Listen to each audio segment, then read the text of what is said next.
देखते हैं सीटेट 2025-26, ठीक है। सीटेट साइंस और मैथ देखेंगे। यूथ कंपटीशन टाइम्स का ये बुक है, केंद्रीय शिक्षक पात्रता परीक्षा सीटेट जूनियर स्तर का, ठीक है। इसमें हम लोग गणित एवं विज्ञान देखेंगे, कक्षा 6 से लेकर 8 तक। इसमें हम लोग गणित एवं विज्ञान, हिंदी, संस्कृत और बाल विकास एवं शिक्षा शास्त्र देखेंगे, ठीक है। चलिए देखते हैं। से पहले एक शायरी सुन लेते हैं, डीप लाइन्स, ठीक है। मत कर तमन्ना किसी को पाने की, मत कर तमन्ना किसी को पाने की, बड़ी बेदर्द निगाहें हैं इस जमाने की। तू खुद को बना काबिल इस कदर कि लोग तमन्ना करें तुम्हें पाने की, ठीक है। सेट नंबर 8 देखेंगे, ठीक है। सेट नंबर 8, सेट नंबर यानी 20 सितंबर 2015 का, ठीक है। चलिए देखते हैं। स्टार्ट करने से पहले एक लाइक, एक कमेंट जरूर कर दीजिए ताकि हम मेरा भी मनोबल बने रहे। पता चलता है कोई कमेंट ही नहीं करता है, कुछ भी कमेंट आप कर सकते हैं ताकि हमको भी अच्छा लगे देखने में, बनाने में, ठीक है। चलिए देखते हैं। हम लोग अब देखते हैं केंद्रीय शिक्षक पात्रता परीक्षा सीटेट 2015 क्लास 6 से लेकर 8 तक। व्याख्या सहित हल प्रश्न है। तिथि है 20 सितंबर 2015 तक, ठीक है।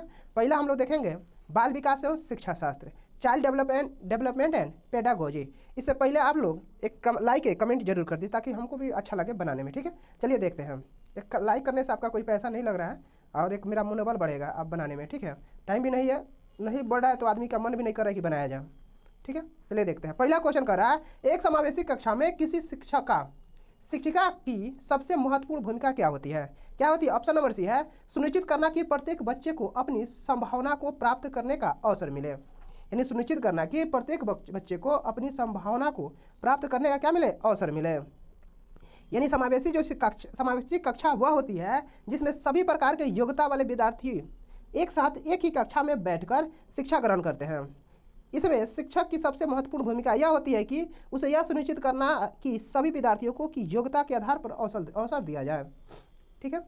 अब है दूसरा क्वेश्चन है, अपनी कक्षा के बच्चों को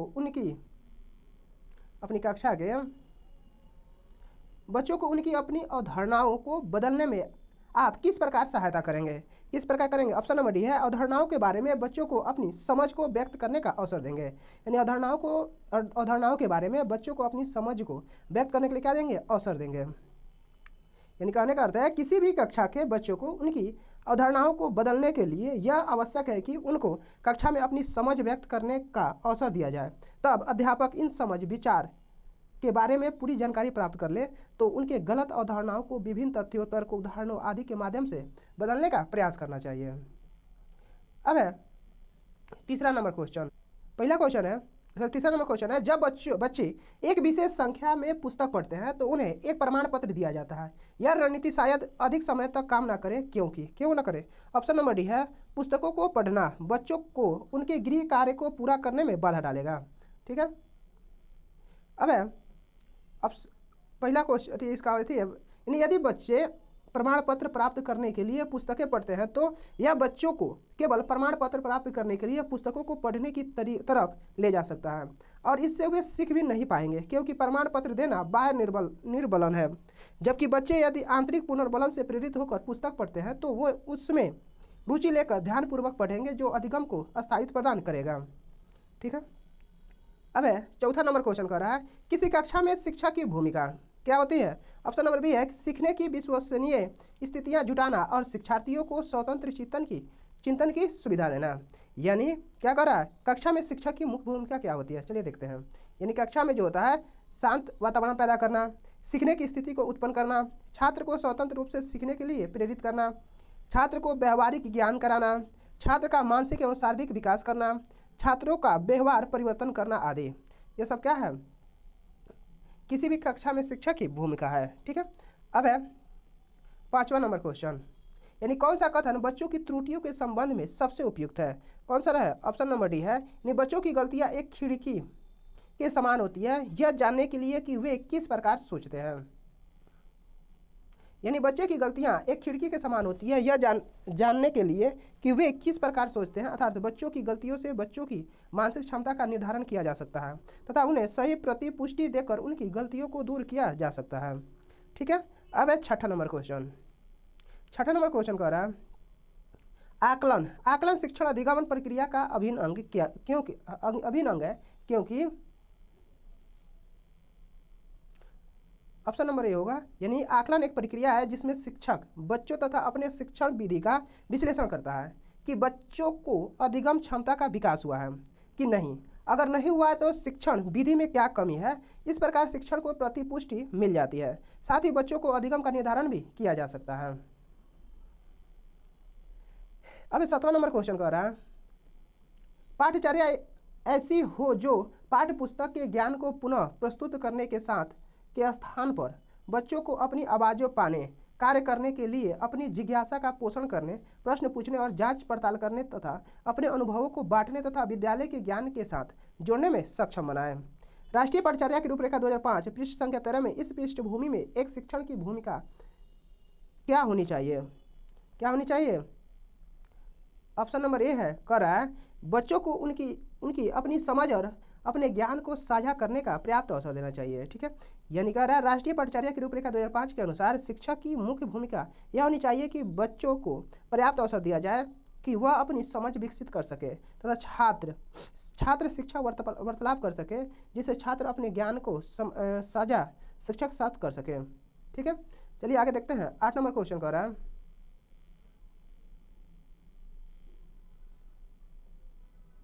8 नंबर क्वेश्चन कह रहा है बच्चों को अपने अध्ययन में प्रयास करने हेतु प्रोत्साहित करने के लिए शिक्षक को किसकी आवश्यकता होती है? किसकी होती है? बच्चों को प्रेरित करना। बच्चों को क्या करना? प्रेरित करना। अब अब्राहम मैस्लो के अनुसार कार्य करने के लिए अभिप्रेरणा की अनिवार्यता आवश्यक है। अतः बच्चों को अपने अध्ययन में प्रयास करने हेतु प्रोत्साहित करने के लिए बच्चों को प्रेरित करने की आवश्यकता होती है। अब 9 नंबर क्वेश्चन है, भावनाओं, अधिगम और अभिप्रेरणा के संदर्भ में निम्नलिखित में से किस कथन से आप सहमत हैं? किससे हैं? यानी कुछ नया सीखना इस पर निर्भर करता है कि उसमें हम कितना निपुण हैं। प्रेरणा एवं अधिगम सीखने के साथ साथ भावना घनिष्ठ रूप से जुड़ी होती है, क्योंकि अधिगम के लिए प्रेरणा की अति आवश्यकता होती है, जो कि व्यक्ति के संवेगात्मक एवं संज्ञानात्मक व्यवहार से प्रेरित होता है। अब 10वां नंबर क्वेश्चन कर रहा है, बहुविकल्पीय प्रश्न बच्चों को किसकी योग्यता का आकलन करता है? किसकी करता है? सही उत्तर की पहचान करने में। बहुविकल्पी प्रश्न बच्चों की सही उत्तर पहचान की योग्यता का आकलन करता है। बहुविकल्पी प्रश्नों की वस्तुनिष्ठता व्याख्यात्मक प्रश्नों से अधिक होती है और आसानी से बच्चों को मानसिक क्षमता का मापन कर सकते हैं। अब 11 नंबर क्वेश्चन कर रहा है, समाजीकरण की प्रक्रिया में शामिल नहीं है। क्या है? अनुवांशिक संरचना। क्या है? अनुवांशिक संरचना। यानी समाजीकरण की प्रक्रिया का तात्पर्य समाज के वे सभी व्यवहार जिससे व्यक्ति आत्मसात कर लेता है, जैसे संस्कृतियों की रीतियों एवं मानदंडों को सीखना, कौशलों का अर्जन करना, मूल्य और विश्वासों का अर्जन करना। अनुवांशिक संचरण जन्म से ही माता पिता द्वारा अपनी संतान में योग्यता, गुणों आदि का स्थानांतरण है। यह बाह्य नहीं बल्कि आंतरिक होता है। अब 12 नंबर क्वेश्चन है, मानसिक संरचनाएं जो चिंतन के निर्माण प्रखंड है, इसके लिए पियाजे ने किस शब्द पद का प्रयोग किया है? किसका किया है? स्कीमा अवधारणाएं। किसका? स्कीमा अवधारणा। जिन पियाजे ने मानसिक संरचना के लिए स्कीमा यानी अवधारणाएं का प्रयोग किया है, स्कीमा से तात्पर्य ऐसी मानसिक संरचना से है जो व्यक्ति विशेष के मस्तिष्क में सूचनाओं को संगठित तथा व्याख्यात करने हेतु विद्यमान होती है। यह स्कीमा 2 प्रकार की होती है, पहला साधारण और दूसरा जटिल होती है। अब बायोस्की के अनुसार बच्चे स्वयं से क्यों बोलते हैं? क्या होगा? बच्चे अपने कार्य को दिशा देने के लिए बोलते हैं। बच्चे क्या होते हैं? अपने कार्य को दिशा देने के लिए बोलते हैं। यानी बायोस्की के अनुसार संज्ञानात्मक विकास को समझने के लिए उन औजारों का परीक्षण अति आवश्यक है जो संज्ञानात्मक विकास में मध्यस्थता करते हैं तथा उसे रूप प्रदान करते हैं। इसी के आधार पर वे यह भी मानते हैं कि भाषा संज्ञानात्मक विकास का महत्वपूर्ण औजार है। अब इसके अनुसार आरंभिक बाल्यकाल में ही बालक अपने कार्यों के नियोजन एवं समस्या समाधान में भाषा का औजार की तरह उपयोग करने जाता है।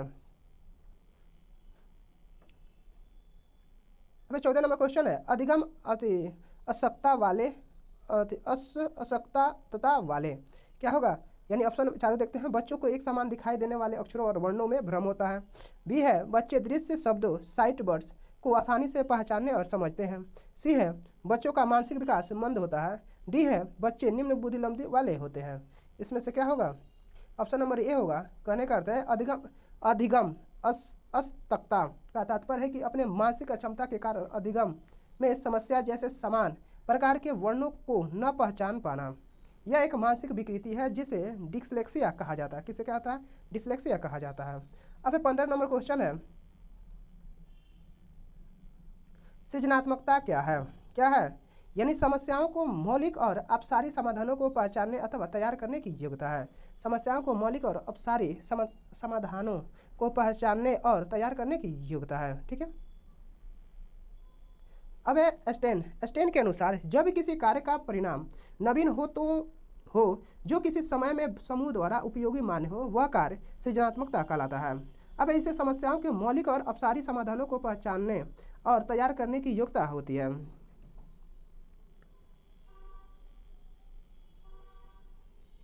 अब 16 नंबर क्वेश्चन है, भारत में बहुत से बच्चे विशेषकर लड़कियां विद्यालय में आने से पहले और विद्यालय से वापस जाने के बाद घर का काम करते हैं। आप विचार से इस संदर्भ में एक शिक्षिका को गृह कार्य के बारे में क्या करना चाहिए?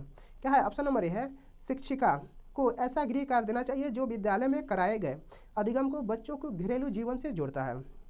ठीक है। यानी भारत में बहुत से बच्चे विशेषकर लड़कियों विद्यालय में आने से पहले और विद्यालय से वापस जाने के बाद घर का काम करते हैं। अब है आपके विचार से इस संदर्भ में एक शिक्षिका को गृह कार्य के बारे में क्या करना चाहिए? यानी शिक्षिका को ऐसा गृह कार्य देना चाहिए जो विद्यालय में कराए गए अधिगम को बच्चों के घरेलू जीवन से जोड़ता है। अब है भारत में बहुत से बच्चे जिन लड़कियों की संख्या ज़्यादा है जिन्हें विद्यालय जाने से पूर्व तथा विद्यालय से आने के बाद घर के कामों में हाथ बटाना पड़ता है, जिससे विद्यालय में दिया गया गृह कार्य पूर्ण नहीं हो पाता। अतः इन बच्चों के लिए शिक्षक द्वारा इस प्रकार का गृह कार्य दिया जाना चाहिए जिससे प्रयोग बालक अपने घरेलू जीवन में भी कर सके। अब है 17 नंबर क्वेश्चन, एक प्रभावी कक्षा में क्या होगा? एक प्रभावी कक्षा में वातावरण सौहार्दपूर्ण होता है। ऑप्शन नंबर ए होगा, जिसमें छात्र स्वयं को आसानी से समायोजित कर सकते हैं तथा अपनी समस्या अपने शिक्षक के सामने रख सकते हैं और बच्चे शिक्षक को अपनी मार्गदर्शक मानते हैं जो समय समय पर उन्हें निर्देशित करते हैं तथा समस्या समाधान में सहयोग भी करते हैं। अब 18 नंबर क्वेश्चन कर रहा है, ज्ञान के एक बड़े असमर्थता भाग को प्रस्तुत करना क्या कहलाता है? शिक्षार्थियों के लिए अवधारणात्मक समझ को प्राप्त करने को कठिन बनाएगा। इन शिक्षार्थियों के लिए अवधारणात्मक समझ को प्राप्त करने में क्या बनाएगा? कठिन बनाएगा। यानी ज्ञान के बड़े असंबद्ध भाग को प्रस्तुत करने से छात्र से कठिनाई का अनुभव होगा जिससे उन्हें अपने अवधारणात्मक समझ के लिए कठिनाई महसूस होगा। अब 19 नंबर क्वेश्चन कर रहा है, क्या बच्चे इसलिए भाषा अर्जित करते हैं क्योंकि उनमें अनुवांशिक रूप से ऐसा करने की प्रपूर्ति होती है या उनके माता पिता प्रारंभिक अवस्था से उन्हें गहन रूप से सिखाते हैं? यह प्रश्न आवश्यक रूप से दर्शाता है, क्या दर्शाता है? प्राकृतिक और पोषण बहस।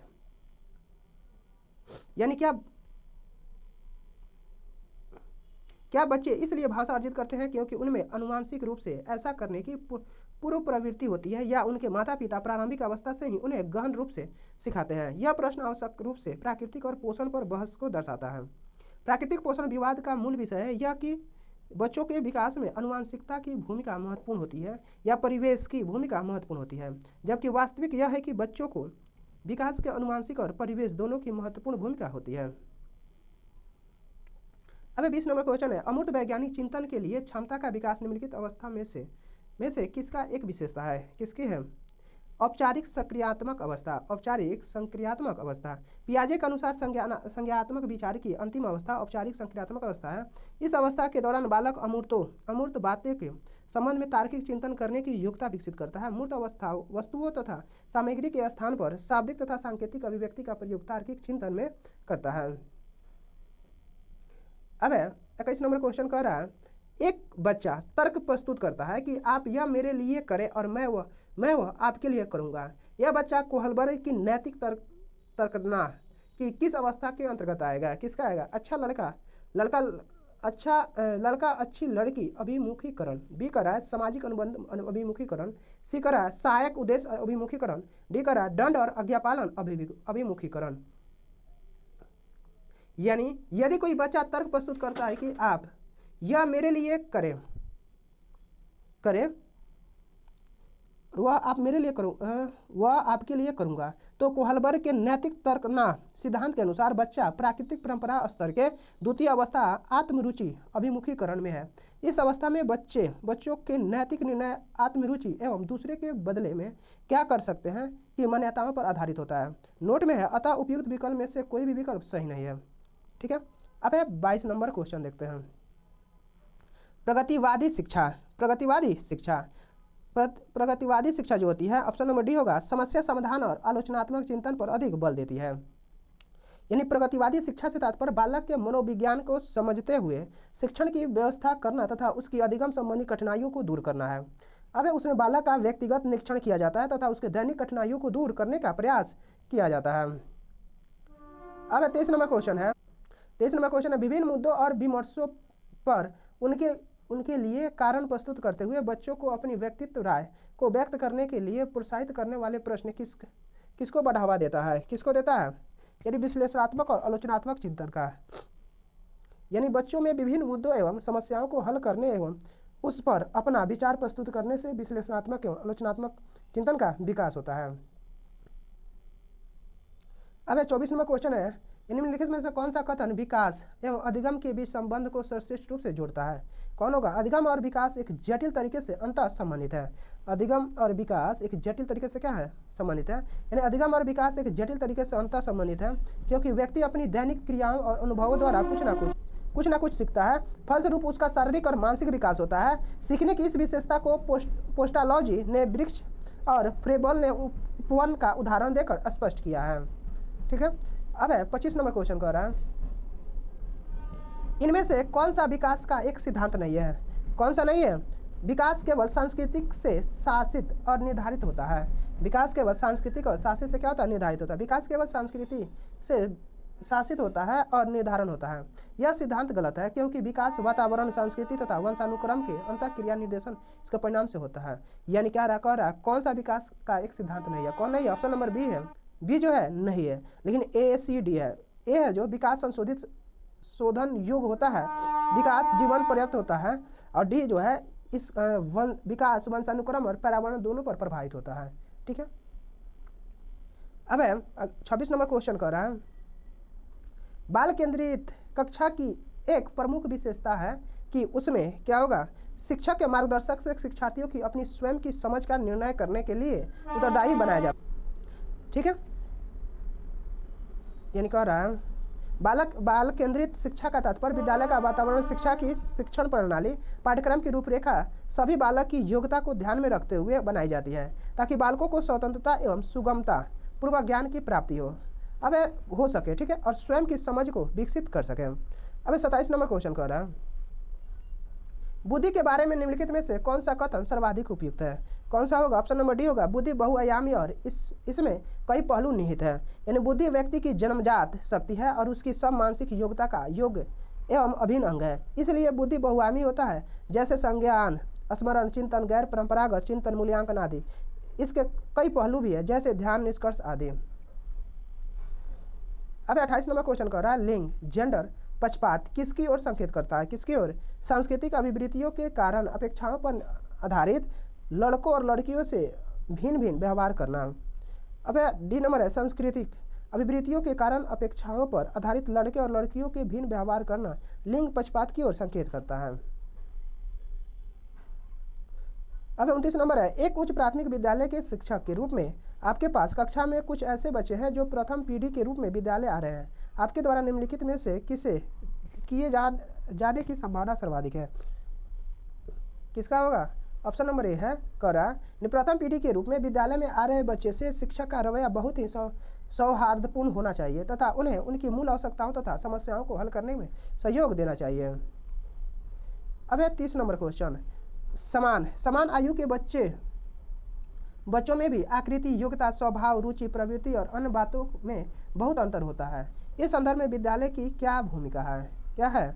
ऑप्शन नंबर ए, सुनिश्चित करना कि प्रत्येक बच्चों की अपनी क्षमताओं के अनुसार विकास के अवसर मिले। इस संदर्भ में विद्यालय के उनको सुनिश्चित करना होगा कि प्रत्येक बच्चे को उनकी क्षमताओं के अनुसार क्या मिले?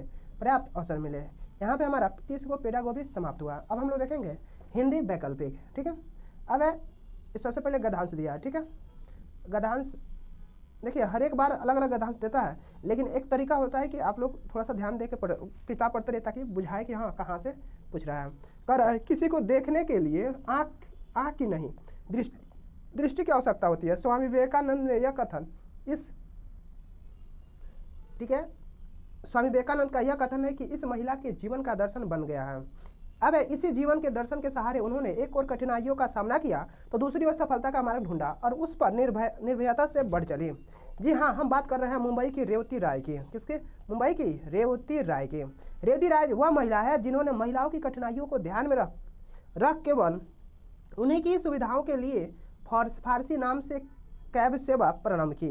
उद्देश्य स्पष्ट था कि कामाकाजी और जरूरतमंद महिलाओं को अपने शहर में सुरक्षित सफल का भरोसा देना। यह सेवा उन महिलाओं के लिए वरदान साबित हुई जिन्होंने महानगरों और मुंह बाएं बैठे अपराधी तत्व या पीड़ा में आनंद लेने वालों से प्रायः रोज ही जूझना पड़ता है। अब खतरों और आशंकाओं से भरी सड़क परिवहन की जिंदगी में कदम रखने का निर्णय लेना रेवती के लिए सरल नहीं था, लेकिन कभी कभी विश्वास भी प्रेरणा देती है। ऐसे ही अवसरों आँख नहीं दृष्टि वाला दर्शन प्रेरक होता है। गंभीर बीमारी से जूझ रहे पति के इलाज में सारी जमा पूंजी चुक जाने के बाद रेवती को अपने अस्तित्व के लिए कुछ ना कुछ करना था। सो उन्हें एक कदम नया रास्ता चुना। कैब के द्वारा महिलाओं को सुरक्षित यात्रा का आश्वासन दिया। यानी अब क्वेश्चन देखते हैं 31 नंबर कर, कौन सा विकल्प गद्यांश के मुख्य भाव के सबसे निकट है? क्या देना है? यानी हिम्मत करे इंसान तो क्या काम है मुश्किल। चलिए देखते हैं। यानी ऑप्शन नंबर डी था, हिम्मत करे इंसान तो क्या काम है मुश्किल विकल्प गद्यांश के मुख्य भाव से स्पष्ट निकट है। इसका तात्पर्य है कि अगर मनुष्य हिम्मत तथा धैर्य के साथ कोई कार्य प्रारंभ करता है तथा मेहनत एवं लगनपूर्वक उस कार्य को करता है तो सफलता निश्चित ही मिल जाएगी। ठीक है। अब 32वां है, किस शब्द में उपसर्ग और प्रत्यय दोनों है? कौन सा है? सफलता। सफलता शब्द में उपसर्ग एवं प्रत्यय दोनों का प्रयोग हुआ है। सफलता का मूल शब्द होता है फल होता है, जिसमें स उपसर्ग लगाने से सफल और ताल का प्रत्यय लगाने से सफलता है हो जाता है। यानी उपसर्ग उस शब्द को कहते हैं जो किसी शब्द के पहले आकर उसका विशेष अर्थ प्रकट करता है। प्रत्यय शब्दों के बाद जो अक्षर या अक्षर समूह लगाया जाता है उसे प्रत्यय कहते हैं। अब 33 नंबर क्वेश्चन, परपीड़ा शब्द का गद्यांश में प्रयोग के अनुसार अर्थ है। क्या है? दूसरों की पीड़ा। 34 नंबर क्वेश्चन कर रहा है, गद्यांश के प्रारंभ में उद्धृत कथन किसके जीवन का दर्शन बना है? किसका? रेवती राय का। किसका? रेवती राय का जीवन बना है। अब 35 नंबर क्वेश्चन है, रेवती राय की कैब सेवा मूलतः किसके लिए है? किसके लिए है? कामकाजी महिलाओं के लिए। कामकाजी महिलाओं के लिए रेवती राय की कैब सेवा मूलतः कामकाजी महिलाओं के लिए है। 36 नंबर है, कामकाजी महिलाओं को प्रायः नित्य ही जूझना पड़ता है। किसके लिए? परपीड़क और आपराधिक लोगों से। परपीड़क और आपराधिक लोगों से। अब 37 नंबर है, कैब सेवा प्रारंभ करने के पीछे कारण था। क्या है? महिलाओं की कठिनाई। देखते हैं क्या होगा। वही होगा, महिलाओं की कठिनाई। ठीक है। अब 38 नंबर क्वेश्चन है, रेवती राय ने एक कदम नया रास्ता चुना। क्या चुना? महिलाओं के लिए कैब संचालन। अब 39 नंबर क्वेश्चन है, किस जिंदगी को खतरे और आशंकाओं से भारा माना गया है? किसको? सड़क परिवहन की। कौन सा? सड़क परिवहन को। अब 40 से 45 हम लोग काव्य पढ़ कर दिए गए शब्दों का ऊंचे शब्द में, गरजते घन नाचता है मोर सा मन, ऐसी पड़ी झर झड़ी, भीग बदन बेसुध है मन, आज वर्षा अजब आई, बह रही है मस्त पुरवाई, नदी है द्वार तक आई, मेघों से लिपट कर सो गई सूरज, ले रहे हैं खेत अंगड़ाई, आज वर्षा गजब है आई। चलिए देखते हैं क्वेश्चन अब इसका। यानी बेसुधा है मन कहकर कवि बताना चाहता है कि मन क्या है? मस्त हो जाता है। 41 नंबर क्वेश्चन है, खेत अंगड़ाइयों ले रही है क्योंकि सूर्य के सो जाने से उन्हें भी नींद आ जाती है। सूर्य के सो जाने से क्या होता है? उन्हें भी नींद आ जाती है। अब 42 नंबर क्वेश्चन कर रहा है, गरजते घन में अलंकार है। कौन सा है? अनुप्रास। कौन अलंकार है? अनुप्रास अलंकार। अनुप्रास अलंकार किसे कहते हैं? जिस अलंकार में एक ही वर्ण की आवृत्ति एक से अधिक बार हो उसे अनुप्रास अलंकार कहते हैं। श्लेष अलंकार, यानी श्रेष्ठ पदों से अनेक अर्थों के कथन को श्लेष कहते हैं। एक शब्द के एक से अधिक अर्थ हो तथा एक से अधिक अर्थ प्रकार में अपेक्षित हो। उपमा अलंकार, दो वस्तुओं में समान धर्म के प्रतिपादन को उपमा कहते हैं। उपमा का अर्थ होता है समता, तुलना या बराबरी। जहाँ उपमेय से उपमान की तुलना की जाए वहाँ उपमान अलंकार होता है। अब है रूपक अलंकार, जहाँ उपमेय में उपमान का आरोप हो तो उपमान और उपमेय का अभेद हो तो उसे रूपक अलंकार कहते हैं। ये देखते हैं 43 नंबर क्वेश्चन है, मन की उपमा किससे दी गई है? किससे दी गई है? मोर से। ठीक है। अब है 44 नंबर क्वेश्चन है लिपटकर। 44 नंबर क्वेश्चन है लिपटकर क्या है? लिपटकर सो गया सूरज का भाव है कि सूर्य क्या है? छिप गया है। क्या हो गया? छिप गया है। 45 नंबर क्वेश्चन है पूर्वाई से आस है। पूर्वाई से क्या आस है? पूर्व से आने वाली वायु। पूर्व से आने वाली वायु। अब है 46 नंबर क्वेश्चन है 46 नंबर, चलिए क्वेश्चन देखते हैं। 46 नंबर क्वेश्चन कह रहा है कक्षा 8 में पढ़ने वाली नंदिनी लिखते समय वर्तनी की अशुद्धियाँ करती है। भाषा शिक्षण के रूप में आप अपनी क्या जिम्मेदारी मानते हैं? क्या मानते हैं? ऑप्शन नंबर ए है नंदिनी को ऐसे अवसर प्रदान करना कि वह स्वयं उसमें सुधार करे। यदि कोई विद्यार्थी प्राथमिक स्तर, उच्च प्राथमिक स्तर लिखते समय वर्तनी संबंधी अशुद्धियाँ करता है तो भाषा शिक्षण के रूप में अध्यापक की जिम्मेदारी बनती है कि उन्हें ऐसे अवसर प्रदान करने कि वह स्वयं उन्हें वर्तनी संबंधी अशुद्धियों को क्या करें? सुधार सकें। ठीक है। अब है 47 नंबर क्वेश्चन, उच्च प्राथमिक स्तर पर मुहावरे लोकोक्तियों को शिक्षण के संबंध में आपके लिए सर्वाधिक महत्वपूर्ण क्या है? क्या है? उच्च प्राथमिक स्तर पर मुहावरे लोकोक्तियों के शिक्षण में सर्वाधिक महत्वपूर्ण संदर्भानुसार मुहावरे लोकोक्तियों को प्रयोग को समझना और उनका प्रयोग करना है। अब है 48 नंबर क्वेश्चन है कौन सा प्रश्न संदर्भ में व्याकरण शिक्षण को पुष्टि करता है? कौन करता है? घर घर आपकी ही चर्चा है। वाक्य में घर शब्द की पुनरावृत्ति से अर्थ पर क्या प्रभाव पड़ता है? क्या पड़ता है? क्या प्रभाव पड़ता है? यानी संदर्भ में व्याकरण शिक्षण का पुष्टि करता है। यानी घर घर आपकी ही चर्चा है। वाक्य में घर जो है, घर शब्द की पुनरावृत्ति अर्थ को क्या प्रभाव पड़ता है? ठीक है। यानी व्याकरण शब्द शिक्षण को पुष्टि करता है।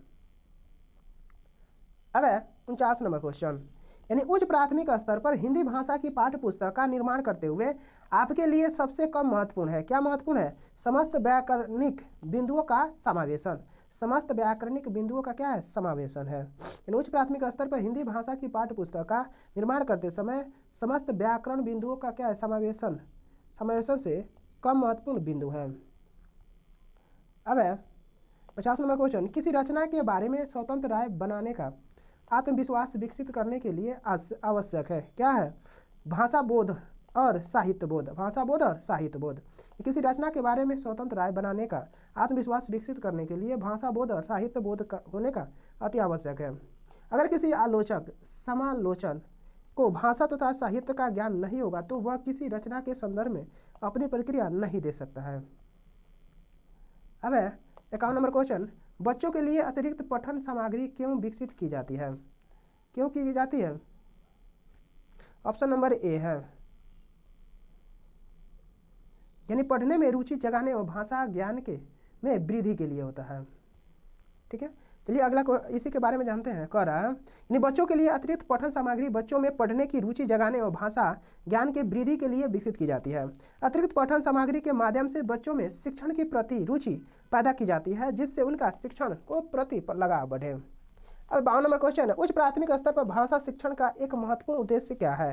क्या है? भाषा की नियमबद्ध प्रकृति को पहचानना। उच्च प्राथमिक स्तर पर भाषा शिक्षण का एक महत्वपूर्ण उद्देश्य भाषा की नियमबद्ध प्रकृति को पहचानना। भाषा शिक्षण के द्वारा विद्यार्थियों में भाषा का उचित एवं नियमबद्ध तरीके से ज्ञान प्राप्त किया जाता है। अब 53 नंबर क्वेश्चन है, विभिन्न कार्य क्षेत्रों से जुड़ी प्रयुक्तियों से विद्यार्थियों को परिचित कराया जाना चाहिए। इस कथन में प्रयुक्त का तात्पर्य है? क्या है? विशिष्ट भाषा प्रयोग। प्रयुक्त एक विशिष्ट नियम का प्रयोग विधि का सूत्र या ट्रिक होती है जिससे विभिन्न कार्य क्षेत्र में विद्यार्थी परिचित कराए जाते हैं ताकि वे विद्यार्थी भाषा के विभिन्न नियमों को सीख सकें। अब 54 नंबर क्वेश्चन है, भाषा शिक्षण की किस विधि में मातृभाषा को मध्यस्थ नहीं रखा जाता है? किसको? प्रत्यक्ष विधि को। यानी भाषा शिक्षण की प्रत्यक्ष विधि में मातृभाषा को मध्यस्थ नहीं रखा जाता है, जबकि व्याकरण विधि, सूत्र विधि एवं अनुवाद विधि को भाषा शिक्षण की विधि से मातृभाषा के मध्यस्थ रखा जाता है। अब 55 नंबर क्वेश्चन है, भाषा शिक्षण के संदर्भ में किसी शिक्षक के लिए सर्वाधिक महत्वपूर्ण है? क्या है? भाषा प्रयोग के अधिक अवसर प्रदान करना। भाषा शिक्षण के संदर्भ में किसी शिक्षक के लिए भाषा प्रयोग के अधिक अवसर विद्यार्थियों को प्रदान करना सर्वाधिक महत्वपूर्ण होता है। पाठचर्या सहगामी क्रियाओं का आयोजन करना, निर्धारित पाठ्यक्रम को पूरा करना तथा परीक्षा का आयोजन करना आदि सभी भाषा शिक्षण के संदर्भ में मात्र सहायक क्रियाएं हैं। अब 56 नंबर क्वेश्चन है, सतत आकलन का उद्देश्य यह जानना है कि बच्चे कैसे सीखते हैं। बच्चे कैसे सीखते हैं? सतत आकलन का उद्देश्य यह जानना है कि बच्चे ने कितना सीखा है, तत्कक्षा अधिगम तथा शिक्षण विधियों द्वारा पढ़ाए गए पाठ्य सामग्री का बच्चा कितना सीखता है। अब 57 नंबर क्वेश्चन है, जब शिक्षिका पूछती है कि हम भी सफल होंगे तो इस वाक्य में भी लगने से अर्थ में क्या अंतर आता है? तो इसका अर्थ यह है कि शिक्षिका बच्चे को क्या करती है? परीक्षा के लिए तैयार करना चाहती है। शिक्षिका जो है बच्चों के लिए क्या करना? तैयार करना चाहती है। जब कोई शिक्षिका किसी वाक्य में भी ही है तो जैसे अनेक निपात शब्दों के बारे में अर्थांतर करती है तो वह भाषा की बारीकियों को समझना चाहती है। अब एक किन्हीं भाषा के शिक्षण के रूप में आपके लिए सबसे कम महत्वपूर्ण है। क्या है? संवैधानिक मूल्यों की जानकारी। संवैधानिक मूल्यों की जानकारी किन्हीं भाषा के शिक्षण के रूप में भाषा प्रयोग की क्षमता का विकास, व्याकरणिक नियमों को जानकारी तथा भाषा कौशलों का ज्ञान सर्वाधिक महत्वपूर्ण है, जबकि संवैधानिक मूल्यों की जानकारी सबसे कम महत्वपूर्ण है। अब 59 नंबर क्वेश्चन है, साहित्य की किस विधा के शिक्षण में सस्वर पठन सर्वाधिक अपेक्षित है? क्या है? ऑप्शन है एकांकी। क्या है? एकांकी। साहित्य में एकांकी विधा के शिक्षण में सस्वर पठन सर्वाधिक अपेक्षित है, क्योंकि एकांकी में कई पात्र होते हैं और प्रत्येक पात्र का भिन्न भिन्न किरदार होता है। उन किरदारों को सस्वर पठन विधि द्वारा सर्वाधिक उपयुक्त तरीके से व्यक्त किया जा सकता है। अब 60 नंबर क्वेश्चन है, उच्च प्राथमिक स्तर पर हिंदी भाषा में अभिव्यक्ति परखने के लिए आप किस प्रश्न को सर्वाधिक महत्वपूर्ण समझते हैं? किसको समझते हैं? यानी आंख पर पर्दा पड़ना मुहावरे का वाक्य में प्रयोग कीजिए। ठीक है, यानी उच्च प्राथमिक स्तर पर हिंदी भाषा में विद्यार्थियों की अभिव्यक्ति को परखने के लिए आप लोकोक्ति और मुहावरे का प्रयोग सर्वाधिक महत्वपूर्ण समझते हैं। इन प्रयोगों से विद्यार्थियों की भाषा पर पकड़ का पता चलता है। चलिए अब देखते हैं संस्कृत। ठीक है, चलिए सबसे पहले स्टार्ट करने से पहले एक शायरी सुनते हैं। मत कर तमन्ना किसी को पाने की, बड़ी बेदर्द निगाहें हैं इस जमाने की। तू खुद को बना काबिल इस कदर कि लोग तमन्ना करे तुम्हें पाने की। लोग तुम्हें तमन्ना करे पाने की। ठीक है, चलिए आगे देखते हैं संस्कृत में। यहाँ पे ये गद्यांश है। ठीक है, 61 से लेकर 69 तक क्वेश्चन आपको देखना है, विकल्प उचित है। ठीक है, ये आप देखिए, इसमें संस्कृत जो पढ़ते हैं थोड़ा सा टेढ़ा मेढ़ा होता है, जो पढ़ते हैं उनके लिए तो सही है, जो नहीं पढ़ते हैं थोड़ा सा ध्यान से पढ़िएगा। कृष्णमूर्ति श्री कृष्णस्य मित्रे अस्ताम, श्री कंठस्य पिता समृद्ध आसीत्, अतः तस्य भवेन सर्वविधानम सुख समिधानम असान, तस्मिन् विशाले भवे चत्वारितम अस्तभवा आसन, तस्य अष्टदश प्रकोष्ठेतु। ठीक है, ये गद्यांश है। ठीक है, आप अपने से गद्यांश देख लीजिएगा, हम इसका आंसर बोल देते हैं। ठीक है, 61 नंबर क्वेश्चन कर रहा है, सर्वदा सुखम कुत्रा अस्ति। क्या होगा? स्वावलंबने। क्या होगा? स्वावलंबने। यानी कह रहा है स्वावलंबने में सर्वदा सुख और परावलंबन में सर्वदा दुख। कहाँ भी गया है कि पराधीनता में स्वप्न में भी सुख नहीं है। ठीक है, अब 62 नंबर क्वेश्चन, कत्वा प्रत्यान शब्द क क्या होगा? श्रुत्वा। क्या होगा? श्रुत्वा। यानी जब किसी क्रिया के हो जाने पर दूसरी क्रिया आरंभ होती है तब हो गई हुई क्रिया को पूर्वकालिक क्रिया कहते हैं। पूर्वकालिक क्रिया का बोध कराने के लिए संस्कृत में धातु के आगे कौत्वा यानी प्रत्यय जोड़ा जाता है। ठीक है, अब है 63 नंबर क्वेश्चन, संप्राप्तम इति पदस्य पर्यायो भवन्ति। क्या होगा? अधुना। क्या होगा? अधुना। यानी तदा का अर्थ तब, अद्य का अर्थ आज और सौ का अर्थ कल होता है। 64 नंबर क्वेश्चन है, कस्य भवने सर्वविधानम सुख साधनानि आसन। क्या होगा? ऑप्शन नंबर श्री कंठस्थ। क्या होगा? श्री कंठस्थ। यानी श्री कंठस्थ में श्रीकंठस्थ के भवन में सभी सुखों का साधन उपलब्ध था। श्री कृष्ण के पिता समृद्ध थे, उनके विशाल भवन में 400 स्तंभ थे, उनके सेवक घर में क्या लगे हुए थे। ठीक है, 65 नंबर क्वेश्चन का तस्य भवने कति द्वारणी आसान, क्या होगा? ऑप्शन नंबर डी होगा कर, यानी कृष्णमूर्ति के घर में 44 दरवाजे थे। गद्यांश में दिया गया है कि तस्य अष्टम प्रकोष्ठ पंचम गवाक्षा चतुस्तवरिशम द्वारिव। ठीक है, 66 है कृष्णमूर्ति माता पिता कथम आस्थानम, कहाँ थे? निर्धनव, क्या थे? निर्धन। गद्यांश के अनुसार कृष्णमूर्ति माता पिता च निर्धन कृष्ण दंपति, अर्थात कृष्णमूर्ति के माता पिता निर्धन थे, वे कृषक थे, उनका घर अति आडंबर विहीन एवं साधारण था। 67 है तस्य गृहम अति अम्बंड आडंबर विहीनम आसीत, क्या होगा? कृष्णमूर्ति का घर आडंबर से रहित था, उनके घर में श्रीकंठ के घर की तरह कोई भी नौकर नहीं थे, क्योंकि कृषक परिवार के थे, अतः वहाँ सब कुछ समान ही था। अब 68 नंबर क्वेश्चन है स इति योगेन कतम वाक्यम समीचीन, क्या होगा? श्रीकंठ तेन स गृहम अगच्छत। दिए गए विकल्पों में विकल्प सी कंठस्थ तेन स गृहम अगच्छत सही है। अब स युक्त प्रधानम सूत्रम साथ में अर्थ रखने वाले स साकम सकम सर्वधम शब्द यानी यतो तृतीय भवती होता है। 69 है कृष्णमूर्ति कति कर्मकारः आसन, क्या होगा? अष्टय, यानी कृष्णमूर्ति के यहाँ 8 नौकर कार्य करने वाले थे। चूंकि कृष्णमूर्ति एक समृद्ध परिवार के थे, उनके यहाँ अन्य सारी सुविधाएं उपलब्ध थी। अब 70 से 75 श्लोक पढ़ के जवाब देना है। ठीक है, चलिए देखते हैं। यत्र सम्मान प्रीति बांधवा विद्या गमक्ष न भवेयु तत्र किम करणीयम, क्या होगा? दिवस मात्रम अपि न वसेत, यानी जहाँ पर सम्मान प्रेम बंधुता और विद्वता न हो वहाँ पर एक दिन भी नहीं रुकना चाहिए। अब इसके अभाव में जीवन को कोई मूल्य नहीं होता है। उक्त बातों में जीवन की यथार्थ निहित है। अब है सम्मान इति पदस्य विपरीतार्थक नास्ति, क्या होगा? आदर, क्या होगा? आदर समान पद का विलोम दिए गए विकल्पों में अपमान तिरस्कार एवं अनादर होता है। आदर इसका विलोम शब्द नहीं है, यह समानार्थक शब्द है। ठीक है, 72 नंबर क्वेश्चन है संसारे निहितार्थम कम अस्ति, क्या होगा? न किज्जत विचित्र खुले संसारे नास्ति किचिंतनम, अर्थात इस विचार संसार में कुछ भी निहितार्थ नहीं है, प्रत्येक वस्तु का अपना अलग अलग महत्व होता है।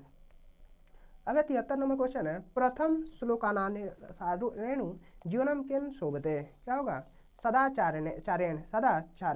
प्रथम श्लोक के अनुसार सदाचारेण शोभते जीवनम, अर्थात सदाचार से जीवन की शोभा होती है और सत्य से वाणी की शोभा होती है। चंद्रमा रात्रि की शोभा होती है, संसार सूर्य से शोभित होती है। 74 नंबर क्वेश्चन है कस्या कोश व्यतः वृद्धि गच्छति, क्या होगा? विद्याया, क्या होगा? विद्याया। अपूर्वा कोपी कोशोयुम विद्यते भारती, यह श्लोक दिया गया है कि विद्या एक ऐसा कोश है जिसके व्यय करने से उसमें वृद्धि होती है। अब 75 नंबर क्वेश्चन है पर्वतन खंडन कथम कुर्यात, क्या होगा? सैन्य, क्या होगा? सैन्य, यानी पर्वत को धीरे धीरे लांघना चाहिए, इस प्रकार रास्ते पर धीरे धीरे चलना चाहिए। विद्या भी धीरे धीरे सीखना चाहिए और वित्त धीरे धीरे आता है।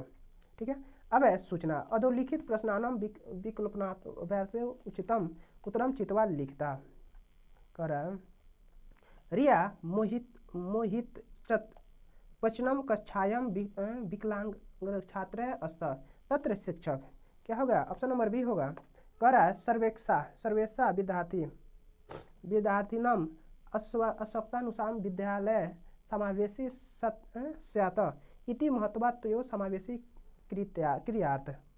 रिया और मोहित 5वीं कक्षा के विकलांग छात्र है। ठीक है, वहाँ शिक्षक सभी विद्यार्थियों को आवश्यकता के अनुसार विद्यालय में प्रवेश दिलाते हैं, अतः यह मानकर उन दोनों का भी प्रवेश दिलाया गया है। अब 77 नंबर क्वेश्चन है उत्तम लेखनम कतमम प्रक्रियाम अनुसरति, क्या होगा? विचारा नाम लेखनम प्रारूप लेखन संशोधन पुनरावलोकन औनित औनित क्या है अंतिम लेखनम च, यानी उत्तम लेखन की प्रक्रिया इस प्रकार है कि विचार लेखन, प्रारूप लेखन, संशोधन, पुनरावलोकन और अंतिम लेखन है। अब है 78 नंबर क्वेश्चन, कस्याचित भाषाया ज्ञानम नाम, तया भाषाया अभिव्यक्ति, तया भाषाया अभिव्यक्ति ज्ञानम, क्या होगा, कोई बाल यदि मातृभाषा में ठीक से पढ़ती है तो वह पठन कौशल का उपयोग द्वितीय भाषा में अधिगम को करने में समर्थ नहीं हो सकती है। अब 79 नंबर क्वेश्चन, काचित बाला यदि मातृभाषाया सम्यक पठती तर्हि, क्या होगा, स्वपठना कौशला उपयोगम द्वितीय भाषायाम अधिगमे कौत्य न संक्योति, कोई बाला यदि मातृभाषा में ठीक से पढ़ती है तो वह स्वपठन कौशल का उपयोग द्वितीय भाषा में अधिगम में करने में समर्थ नहीं हो सकती है। अब 80 नंबर क्वेश्चन है, रचनात्मकम मूल्यांकनम क्रियते, क्या होगा, सतत मूल्यांकन रूपेण रेणु, रचनात्मक मूल्यांकन एक पाठ का अथवा पठन के समय किया जाता है, क्योंकि सतत मूल्यांकन से तेजी से रचनात्मक पर प्रकाश डालता है। अब 81 नंबर क्वेश्चन है, भाषाया कक्षायाम कथा कथनम एक पद्धति रूपेण प्रयुक्त न शक्यते, क्या होगा, श्रवण भाषाया बोधस्य क्रियते, भाषा की कक्षा में कथा कथन की एक पद्धति श्रवण भाषण एवं बोधन का प्रयोग नहीं किया जा सकता है, जबकि नैतिक शिक्षण लेखन अध्यापन तथा पठन कौशल का अध्यापन होता है। 82 नंबर है, निदान परीक्षणम क्रियते, क्या होगा, विद्यार्थिनीम स्तरम ज्ञातूनम, ठीक है, निदान परीक्षण विद्यार्थियों के स्तर को ज्ञान करने के लिए किया जाता है। इस प्रणाली से एक तरफ से छात्रों को बुद्धिलब्ध का मूल्यांकन होता है। अब 83 नंबर, विद्यार्थी केंद्रक भाषायाम कक्षा स वर्तते यशा शिक्षकस्य कथनस्य समयावधि न्यूनातिन्यूनान् तथा छात्रयान् कथनस्य समयावधि अधिकाधिका वर्तते, विद्यार्थी केंद्रिक भाषा कक्षाया एवं वैशिष्टम अधोलिखित केनम कथनेन समर्थी भवन्ति, क्या होगा, यानी शिक्षक तथा विधान मार्ग से अवलंबन कुर्यात येन छात्रा स्वयं सत्यमेव ज्ञानम प्रोत्साहित भवते, यानी कह रहा है शिक्षक उसी विधि मार्ग से अवलंबन करते हैं जिससे छात्र स्वयं ज्ञान प्राप्त करने के लिए प्रोत्साहित होते हैं। 84 नंबर क्वेश्चन है, भाषा मुख्य रूपेण भवति, क्या होगा, मौखिकी, भाषा दूसरे के विचारों का साधन है क्योंकि बिना अर्थ जाने समझ विकसित नहीं होती है, भाषा मुख्य रूप से मौखिक होती है। अब 85 नंबर क्वेश्चन है, एकस्य शब्दस्य ज्ञानम नाम, क्या होगा, तब तस्य अर्थर्थ ज्ञानम, यानी एक शब्द से ज्ञान का नाम ना है, उसके अर्थ को जानने की, क्योंकि शब्द अर्थ ज्ञान से ही उसकी समझ हो पाती है। अब 86 नंबर क्वेश्चन, बहुभाषिता, क्या है, बहुभाषिता अच्छायाम साधन रूपेण व्यवहिते अर्थात शिक्षक, क्या होगा, विद्यार्थिनाम भाषायाम उपयोगम क्रियते, बहुभाषा की कक्षा में साधन रूप से व्यवहित करना चाहिए, अर्थात शिक्षक को चाहिए कि छात्रों की ही भाषा का उपयोग करें, इससे छात्रों के विषय का ज्ञान समझ में आ जाता है। अब 87 नंबर, डिस्ग्राफिया वर्तते, क्या होगा, लिखित भाषायाम बोधम भाषा गत्यानाता, यानी डिस्ग्राफिया लिखित भाषा के बोध से भाषागत न्यूनतम को स्पष्ट करती है, क्योंकि भाषागत न्यूनतम से लिखित भाषा की न्यूनतम होती है। अब 88 नंबर क्वेश्चन देखते हैं। 88 नंबर क्वेश्चन कहता है, शिक्षक छात्रव्य सपाठस्य कार्य दत्वा कक्षायाम विभिन्न समूहे तानाम उपवेशयति सहसा एक अभिभावक, यानी तत्र प्रणिभणस्य छात्राणां समूहेषु उपविशिष्टानां पश्यति, शिक्षकं च समूहानां मध्ये चलं पश्यति, एवं स्थिति दृष्ट्वा सः असंतुष्ट सन किम कुर्यते, क्या होगा, ऑप्शन नंबर डी है, ये कह रहा है शिक्षक छात्रों को सपाठ का कार्य देकर कक्षा के विभिन्न समूहों में उन्हें प्रवेश कराता है। सहसा एक अभिभावक घूमते समय छात्रों के समूह में उपविष्ट देखता है कि छात्र समूह में बैठते हैं, और अध्यापक समूह में देखता है कि इसे देखकर जब वह असंतुष्ट हो जाता है तो उसे शिक्षक पर विश्वास करते हुए उसके पास जाना चाहिए। शिक्षक से उस समस्या पर बात करनी चाहिए। अब 89 नंबर क्वेश्चन देखते हैं। विभिन्न विषयानाम ज्ञानस्य कृते विद्यार्थिनां मातृभाषायाम उप्यते। क्या होगा? ज्ञान प्राप्तो सहाय्यम करिष्यति। इन विभिन्न विषयों का ज्ञान प्राप्त कर विद्यार्थी मातृभाषा का उपयोग ज्ञान प्राप्ति में सहायता करता है, क्योंकि मातृभाषा का ज्ञान अधिक उपयोगी होता है, इससे समझ विकसित होती है। अब 90 नंबर है कविता पाठनाम क्रियते। क्या होगा? विचारणाम बोधार्थम आनंदानुभूत्यश्च। भाग 4। ठीक है, इसमें हम लोग गणित एवं विज्ञान देखेंगे। ठीक है, चलिए देखते हैं 91 नंबर क्वेश्चन। यानी कौन सी गणितीय प्रक्रिया नहीं है? इसमें कौन सी गणितीय प्रक्रिया नहीं है? कौन नहीं है? कंठस्थ करना। कौन नहीं है? कंठस्थ करना गणितीय प्रक्रिया नहीं है। कंठस्थ करना जबकि रटना या याद करना गणितीय प्रक्रिया नहीं है। अब 92 नंबर क्वेश्चन कर रहा, राष्ट्रीय पठचर्या की रूपरेखा NCF 2005 के अनुसार विद्यालय में गणित उन परिस्थितियों में पनपनाता है जब क्या गणित बच्चों के जीवन के अनुभवों का हिस्सा हो जाए। ठीक है, कह रहा है राष्ट्रीय रूपरेखा यानी 2005 के अनुसार विद्यालय में गणित उन परिस्थितियों में पनपता है जब गणित बच्चों के जीवन के क्या अनुभव हिस्सा बन जाए। ठीक है, चलिए 93 नंबर क्वेश्चन कर रहा है। अब है कक्षा 6 का अध्ययन।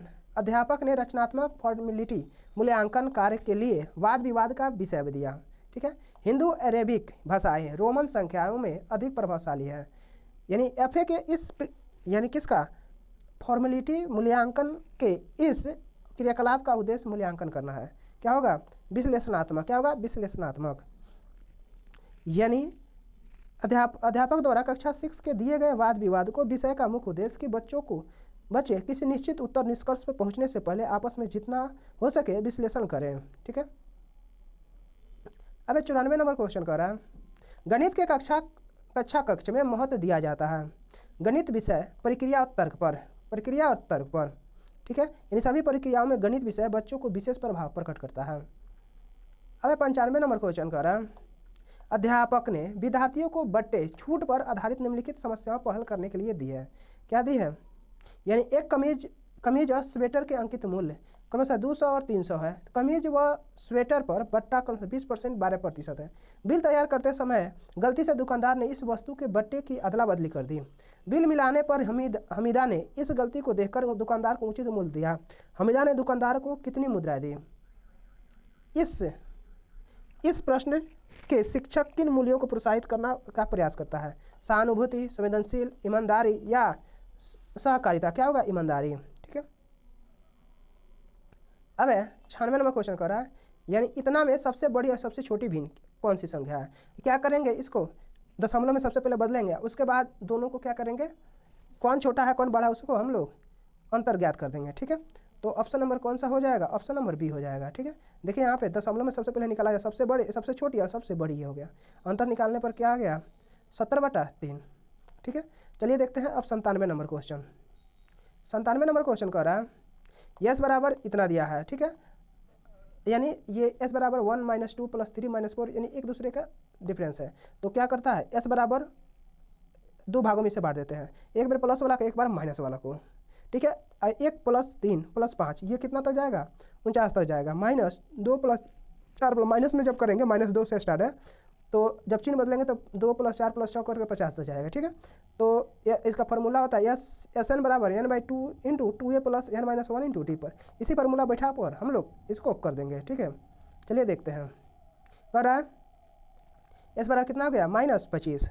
s का प्रयोज्य प्रतिलोम 25। ठीक है, और s बराबर 1 - 2 तो -1 - 1 का कितना 25वां पद? s का 25वां पद कितना हो गया? 25। s का योग प्रतिलोम 25 होगा। ठीक है, देखिए ये जो है a बराबर इतना दिया, b बराबर इतना दिया, c बराबर इतना दिया और d बराबर इतना दिया है। ठीक है, तो ABCD का महत्तम समापवर्तक। ठीक है, यानी इसमें क्या करेंगे? इसमें सबसे छोटा पद निकालेंगे। यानी क्या करेंगे? 3 का पावर क्या है? सबसे छोटा इसमें 27 है, 5 का पावर सबसे यानी सबसे में तो 5 का पावर 28 और इसमें कौन है? 5 का पावर 21, 7 का पावर 21 हो जाएगा सबसे छोटा। ठीक है, तो कॉमन फैक्टर होता है ये। अब 99 नंबर क्वेश्चन का है क्यूब √अंडर -2300। ठीक है, गुने 5 √अंडर 5290 का मान है। क्या होगा? चलिए देखते हैं। देखिए इसको जब हम लोग हल करेंगे 23 गुना, ठीक है 100, 529 गुना 10, ठीक है। जब इसको हल करेंगे तो -230 आएगा। अब 100 नंबर क्वेश्चन कहता है जबकि a बराबर 2, b बराबर 3 और c बराबर 0 है तो इसके मान पर रख दो, ठीक है। जो मान आएगा वही हमारा आंसर हो जाएगा। देखिए किसी भी पावर का जब पावर होता है 0 तो उसका मान क्या होता है 1 होता है। 4 का पावर 0 इसका मतलब 1, 125 का पावर 0 है तो इसका मतलब भी 1, तो 1 बराबर 1 बराबर 1 होगा, ठीक है। अब है 101 नंबर क्वेश्चन। इसको क्या करो, सबसे पहले दशमलव में सबको करते जाओ, दशमलव में करने के बाद क्या हो जाएगा, जो आएगा वही आंसर हो जाएगा, ठीक है। जोड़ देंगे तो यानी देखिए 102 नंबर क्वेश्चन कर रहा है इतना संख्या में 9y8071, ठीक है। इसमें 11 से विभाज होगी तो y का मान न्यूनतम होगा, y का मान पूछ रहा है, ठीक है। सबसे पहले 11 से विभाजता के अंकों के सम तथा विषम स्थानों के रहने वाले अंकों का योग का अंतर करेंगे, ठीक है। जो 11 से के गुणज हो, फिर शून्य संख्या, ठीक है। तो देखो यहाँ पे देखते हैं, एक सम को लेंगे, एक ये देखिए ये हो गया विषम, यानी यहाँ से 2 यानी 7, 8 और 9 क्या हो गया सम हो गया, और y 0 और 1 क्या हो गया सम हो गया, ठीक है। इसको हल करेंगे, इसको हल करेंगे, ठीक है। हल करने पर मान रखेंगे क्या होगा 24 माइनस y प्लस 1 विकल्प 20 है, ठीक है।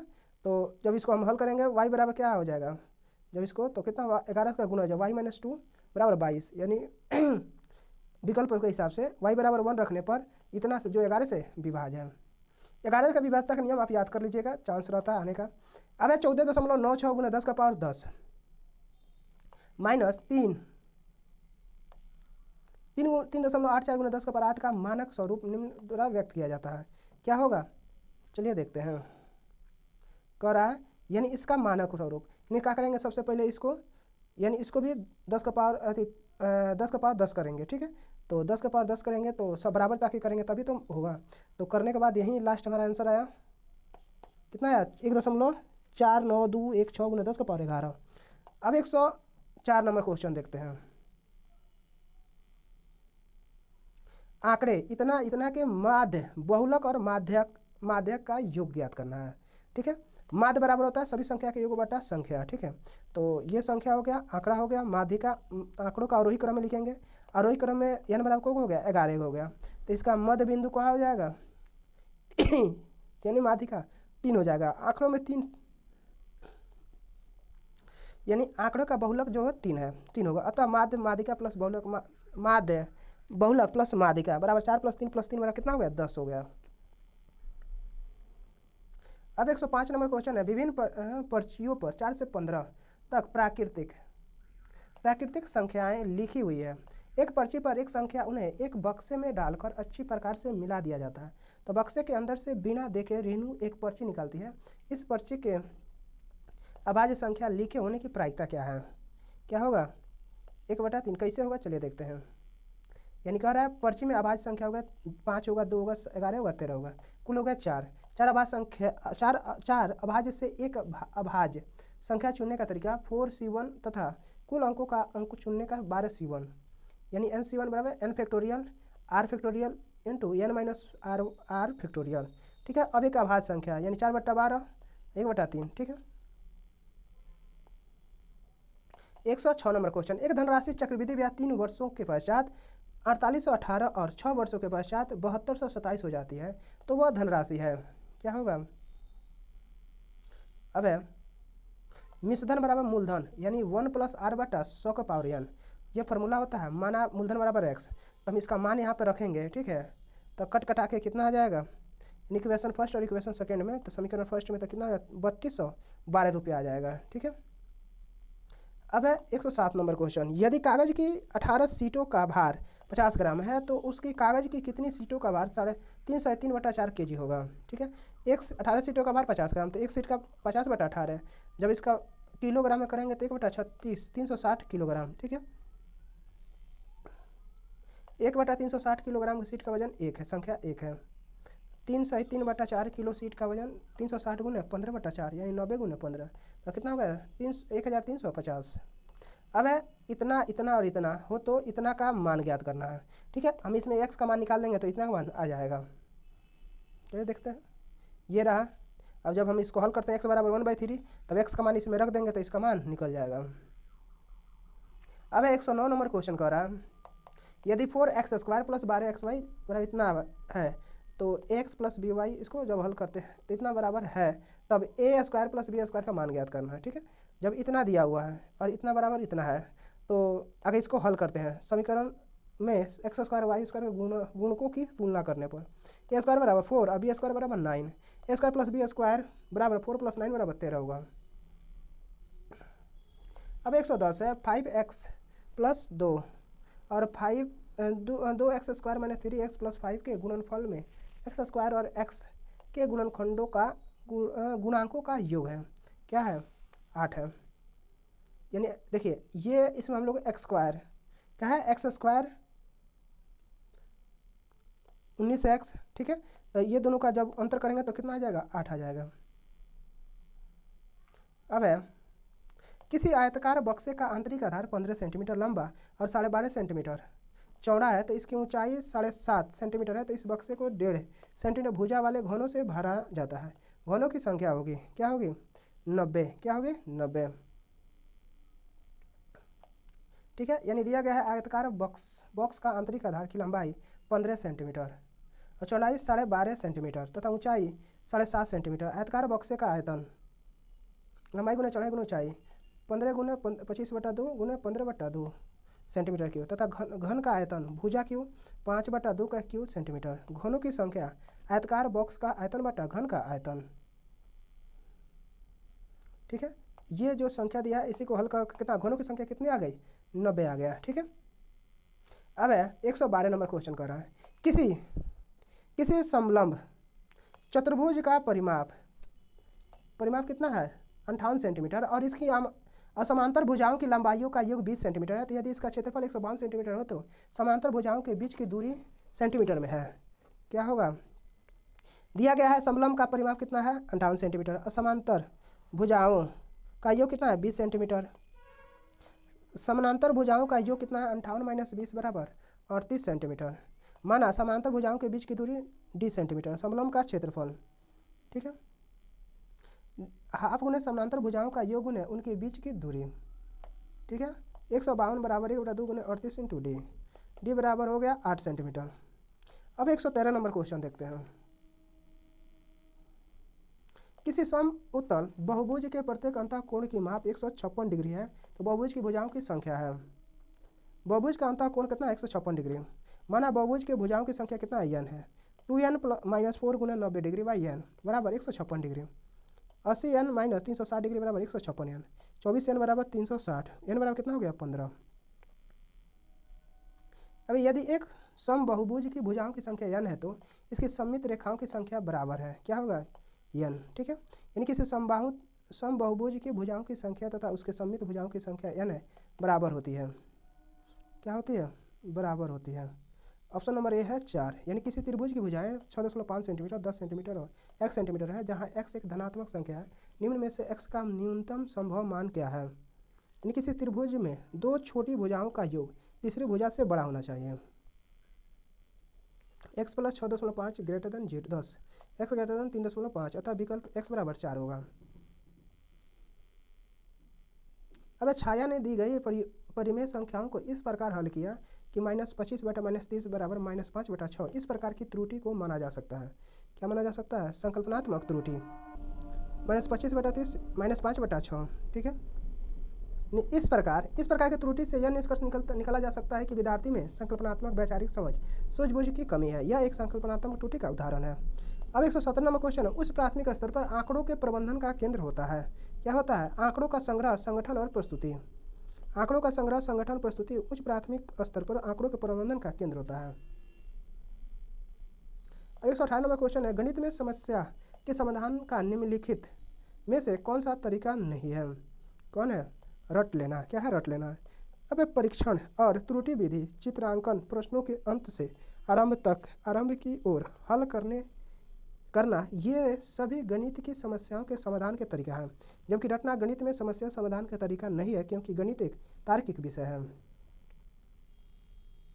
अब 119 नंबर क्वेश्चन है पियाजे के अनुसार जब बालक औपचारिक परिचालन स्तर पर होता है तो परिचय देने का उपयुक्त समय है, क्या होगा अनुपात और समानुपात। अनुपात और समानुपात। जब पियाजे के अनुसार जब बालक औपचारिक परिचालन स्तर पर होता है तो उसके अनुपात और समानुपात का परिचय देने का उपयुक्त समय होता है, क्योंकि इस स्तर पर बालक में सोचने की, तर्क चिंतन विश्लेषण करने की क्षमता विकास हो जाता है। अब 120 नंबर, कक्षा 7 की पाठ्य पुस्तक में दी गई निम्नलिखित समस्याओं को पढ़िए।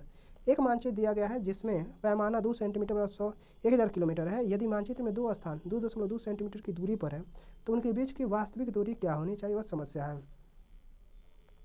क्या है? ऑप्शन नंबर बी होगा अंतर्विषीय प्रकृति। क्या होगा? अंतर्विषीय प्रकृति।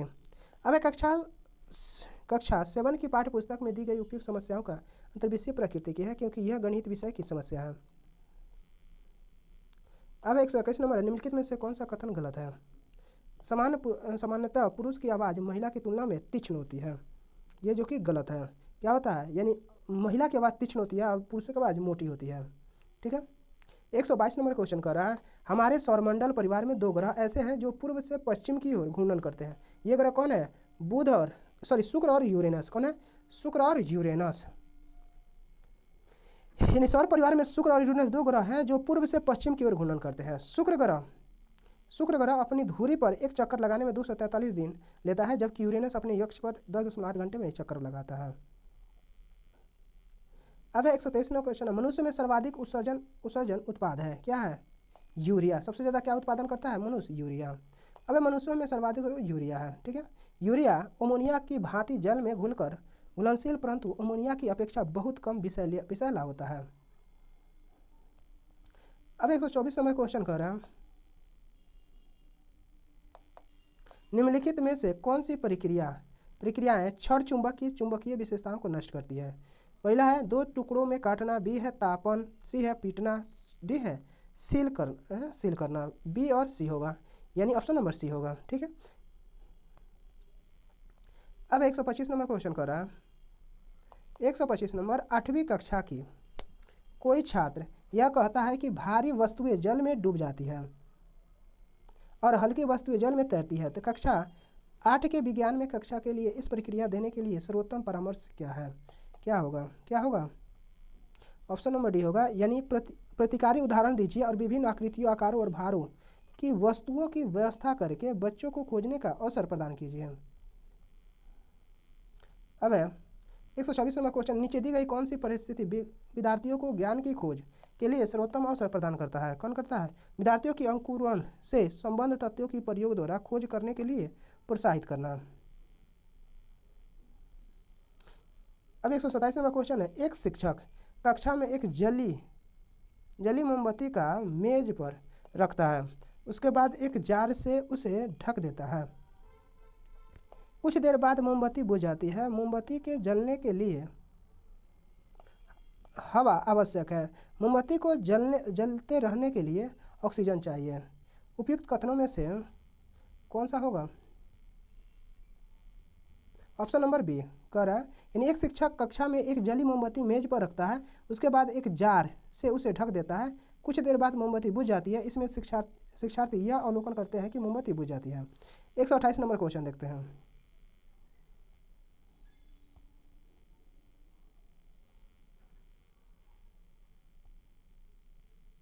128 नंबर क्वेश्चन है, नीचे दिए गए प्रश्नों में से कौन सा मुक्त अंतः वाला प्रश्न है? कौन सा है? यदि घर्षण ना हो तो क्या होगा? ठीक है। यानी जिसमें चिंत अंतर के कल्पना की प्रधानता होती है वह मुक्त प्रश्न होते हैं। अब 129 नंबर क्वेश्चन कर रहा है, विज्ञान के नियमों और सिद्धांतों के विषय में निम्नलिखित में से कौन सा कथन सत्य है? कौन सा है? नियम दृष्टिकोण तथ्यों से संबंधों के समाधिकृत वर्णन है और सिद्धांत दृष्टिकोण तथ्यों के स्पष्टीकरण है।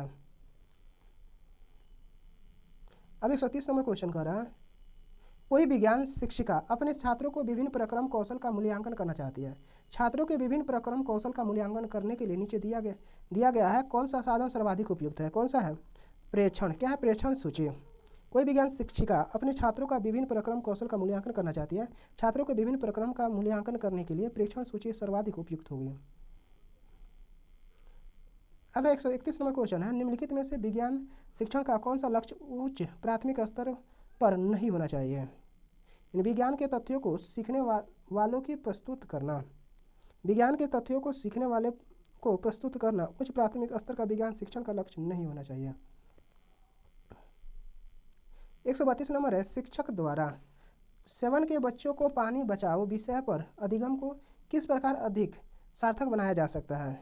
बच्चों को पानी की खपत पर अपने मोहल्ले के लोगों को साक्षात्कार तथा जल जल जांच करवाकर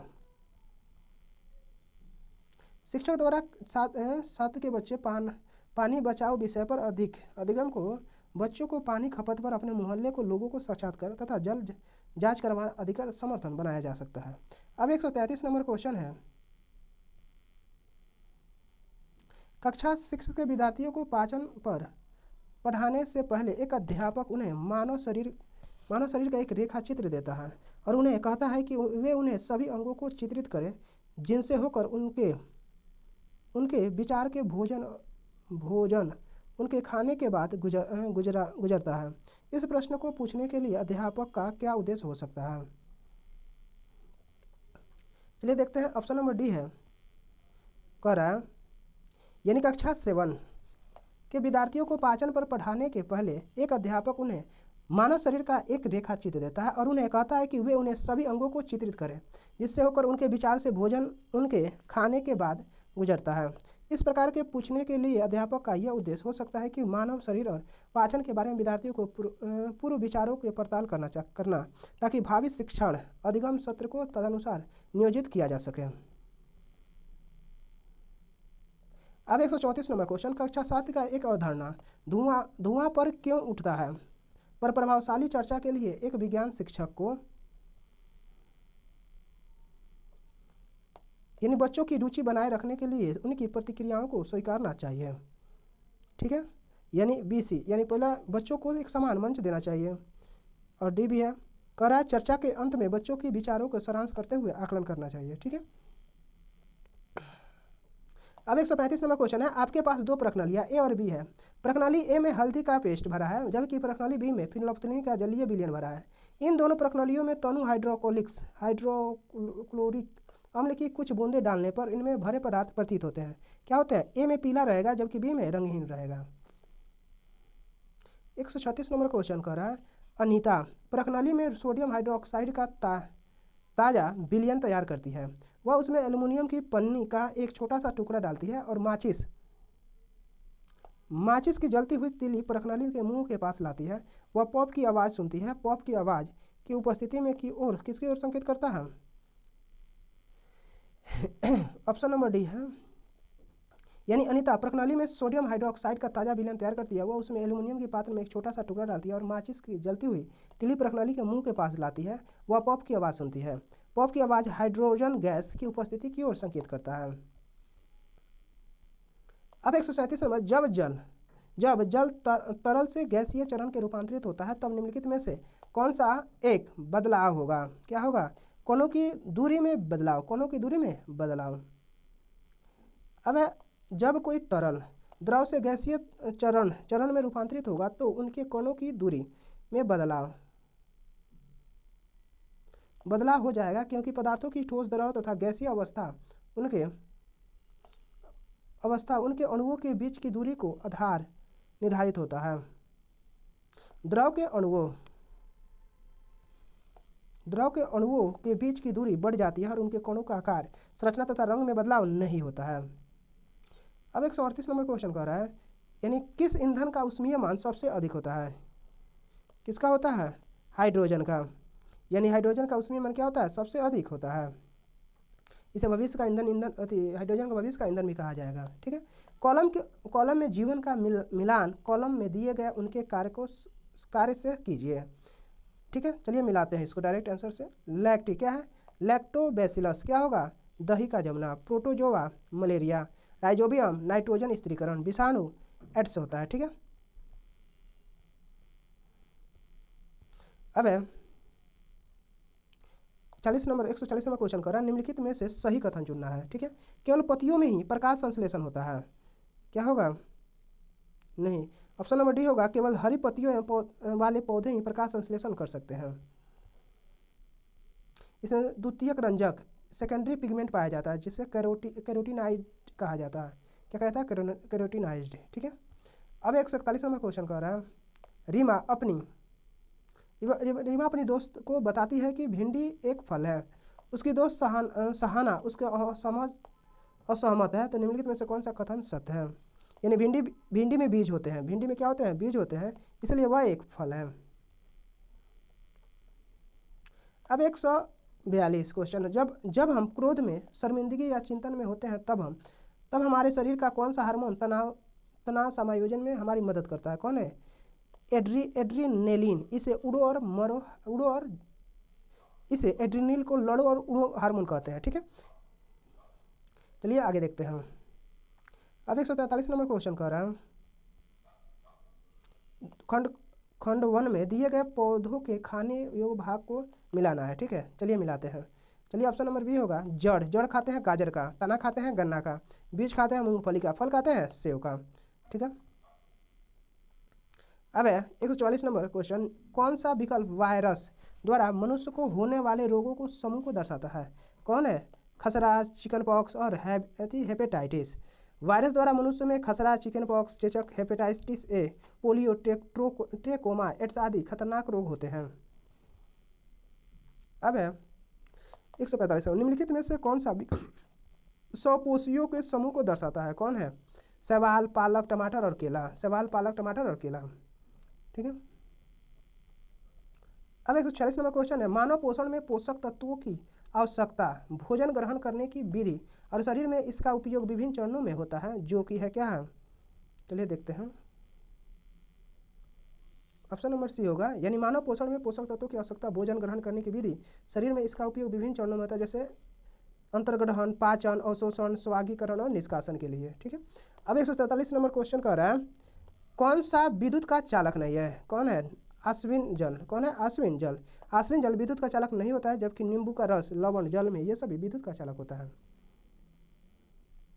अब 148 नंबर क्वेश्चन, माध्यम ए, माध्यम बी, प्रकाशीय, ऑप्टिकल अधिक सघन है। निम्नलिखित में से कौन सा कथन सही है? कौन होगा? बी होगा, माध्यम ए की अपेक्षा माध्यम बी में प्रकाश की गति अधिक होगी, जो कि सर्वाधिक गति 3×10⁸ मीटर पर सेकेंड होती है। अब है 149 नंबर, हम वायुमंडल के भार से चिपकते नहीं हैं, क्योंकि हमारे शरीर के भीतर का दाब वायुमंडलीय दाब के बराबर है और यह बाहर के दाब को निरस्त कर देता है। ठीक है, यानी सदैव बाहर की ओर कार्य करता है, जिससे वायुमंडलीय दाब क्या होता है? प्रभाव निरस्त हो जाता है। 150 नंबर क्वेश्चन देखते हैं, पानी के बर्तन में लोहे का एक खंड डाला जाता है और वह तल में डूब जाता है, इसका कारण क्या है? क्या है? ब्लॉक द्वारा विस्थापित जल का भार ब्लॉक के भार की तुलना में कम है। ठीक है, ब्लॉक द्वारा विस्थापित जल का भार क्या है? ब्लॉक की तुलना में कम है। यहाँ पे हमारा 150 क्वेश्चन फाइनल हुआ। Thank you for watching, like share and subscribe.